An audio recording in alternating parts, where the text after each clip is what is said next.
50 ಲಕ್ಷ ರೂಪಾಯಿ ವೆಚ್ಚದ ಫಾರ್ಚುನರ್ ಬಾಚಿದ ಕರ್ನಾಟಕದ ಹೆಲಿಕಾಪ್ಟರ್ ಎತ್ತು ಮಹಾರಾಷ್ಟ್ರದಲ್ಲಿ ಹೆಚ್ಚಾಯಿತು ಕನ್ನಡಿಗನ ಅಬ್ಬರ. ಇದ್ರ ಮೇಲೆ ಪ್ರೇಮ್ ಮಾಡೋರು ಬಹಳ ಜನ ಅದಾರೆ.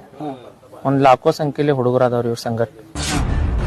ಜನರ ಪಾಲಿನ ಸ್ನೇಹದಾತ ತನ್ನಿಸಿರಬೇಸಿ ಉಸಿರು ಕೊಟ್ಟನು, ಬಿಸಿಲು ಒಳಗೆ ತನ್ನ ಜೀವ ತೆತ್ತನು. ಒಬ್ಬ ರೈತ ಅಂದ್ರೆ ಸಾಮಾನ್ಯವಾಗಿ ಒಂದು ಪುಟ್ಟ ಮನೆ, ತೋಟ, ಮನೆ ಎದುರು ಒಂದು ಎತ್ತಿನ ಬಂಡಿ, ಬೈಕ್, ಅಬ್ಬಬ್ಬಾ ಅಂದ್ರೂ ಒಂದು ಕಾರ್ ನೋಡಬಹುದು. ಆದ್ರೆ ಎಲ್ಲೊಬ್ಬ ರೈತನ ಎತ್ತಿನ ಪ್ರೇಮ ರೈತನನ್ನ ಕೋಟಿ ಒಡೆಯನಾಗಿಸಿದೆ. ಈಗ ನೀವು ನೋಡ್ತಿರೋ ಈ ಭವ್ಯ ಬಂಗಲೆ, ಮನೆ ಮುಂದೆ ನಿಂತಿರೋ ಕೋಟಿ ಕೋಟಿ ಬೆಲೆ ಬಾಳುವ ವಾಹನ ಯಾರೋ ರಾಜಕೀಯ ನಾಯಕ ಅಥವಾ ಯಾವುದೋ ಸೆಲೆಬ್ರಿಟಿದಲ್ಲ, ಒಬ್ಬ ರೈತನದ್ದು. ಬೆಳಗಾವಿ ಜಿಲ್ಲೆ ಅಥಣಿ ತಾಲೂಕಿನ ಶಿರೂರ ಗ್ರಾಮದ ರೈತ ಬಾಳು ಹಜಾರೆ ಸಹೋದರ ಅಪ್ಪ ಹಜಾರೆ ಅವರ ರಾಸುಗಳ ಪ್ರೀತಿ ಇವರ ಜನಪ್ರಿಯತೆಗೆ ಸಾಕ್ಷಿಯಾಗಿದೆ. ಕಳೆದ 5 ವರ್ಷಗಳಲ್ಲಿ ಎತ್ತಿನ ಶರಿಯಾತು ಮೂಲಕ ಕೋಟಿ ಕೋಟಿ ಬೆಲೆ ಬಾಳುವ ಬಹುಮಾನವನ್ನ ಗಿಟ್ಟಿಸಿಕೊಂಡಿದ್ದಾರೆ.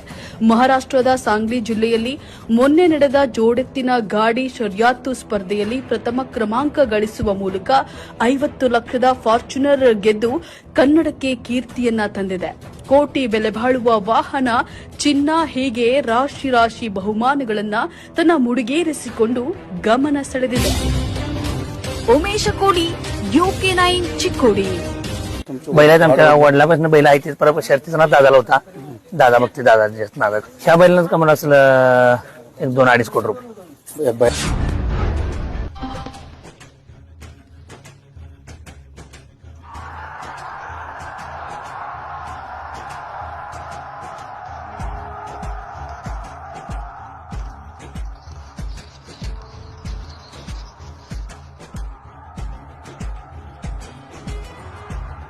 ಒಂದೊಂದ್ ಜನ ಇಲ್ಲಿಂದ 50 ಕಿಲೋಮೀಟರ್ ಮೈದಾನ ತಕ್ ನಡ್ಕೋತ ಬಂದಾರೆ. ಬೈಜಾ ನಂಬರ್ ಆಗ್ಬೇಕ್ರಿ. ಅದ್ರ ಸಲುವಾಗಿ ನಾವು ಎಲ್ಲಾರ್ದ ನಾ ಮನಪೂರ್ವಕ ಆಭಾರ.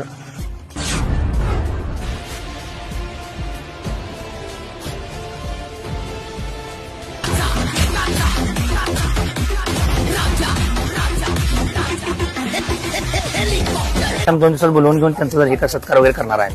ज्यांनी चप्पल पाळाय, कोणी उपवास केलं, कोण चालत आलंय, त्यांचं सगळ्यांचं आम्ही आता 2 दिवसात बोलवून त्यांचा आम्ही सत्कार वगैरे करणार आहे.